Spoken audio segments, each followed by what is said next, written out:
Everyone म चाहिँ आज ब्यानर बनाएर दिदीकोमा तास्न भनेर ल्याएको थिएँ। अनि यता तासेँ अनि यता तास्नै छ। अनि त्यसपछि यता चाहिँ तासिसकेँ। अनि मैले चाहिँ फर्स्ट टाइम यो भेगा युज गरेर ब्यानर तास्दै थिएँ नि त। अनि मेरो हात चप्केर पुरा स्किन त ड्यामेज। हेर मे गाइजहरू कस्तो हुन्छ यो बिग्रिन्छ फेरि।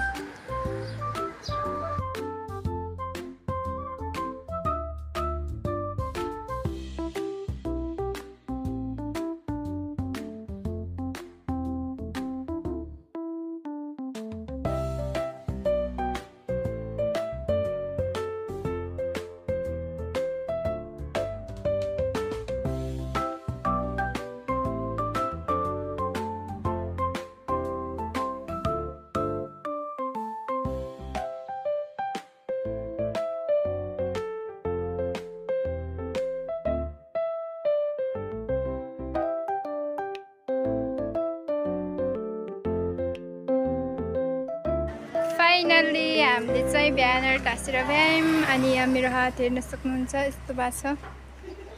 पछाडि चाहिँ ब्यानर तासेँ। म सुल्टो गरेर देखाउँछु। फाइनल लुक चाहिँ यस्तो रहेको छ। हाम्रो माया दिदीको चाहिँ नास्ता पसल हो। पहिला चाहिँ यो सानो ठेलामा गर्नुहुन्थ्यो। यहाँनिर भएको ब्यानर पनि मसैले बनाइदिएको थिएँ। अनि अहिले चाहिँ हामीले सतरमा सारेको छौँ। र सतरमा पनि मैले नै ब्यानर तास्ने अवसर पाएँ। यस्तो राम्रो देखिएको छ। It's so beautiful. It's my talent. मेरो ट्यालेन्ट भन्नुपर्छ है। यो डिजाइन गर्ने पनि मै हो, प्रिन्ट गर्ने पनि मै हो, तास्ने धरि मै। हात चाहिँ यस्तो अवस्था हुँदो रहेछ। कस्तै दुःख भयो, त्यही पनि हामीले सक्सेसफुल्ली काम गर्यौँ। अनि मलाई साह्रै हेल्प गर्ने अङ्कल हुनुहुन्छ यहाँनिर। ओ यस्तो चुरोटे भन्छ है यस्तो मान्छेलाई। चुरोट खानुहुन्छ कि नै भन्नु त? चुरोट वर्षको एकचोटि। वर्षको एकचोटि? अनि यहाँ पनि छ सिटा राइस। यहाँ चाहिँ सिटान छ।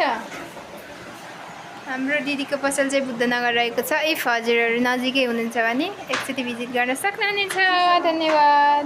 हेलो एभ्रिवान म चाहिँ आज ब्यानर बनाएर दिदीकोमा तास्न भनेर ल्याएको थिएँ। अनि यता तासेँ अनि यता तास्नै छ। अनि त्यसपछि यता चाहिँ तासिसकेँ। अनि मैले चाहिँ फर्स्ट टाइम यो भेगा युज गरेर ब्यानर तास्दै थिएँ नि त। अनि मेरो हात चप्केर पुरा स्किन त ड्यामेज। हेर मे गाइजहरू कस्तो हुन्छ यो।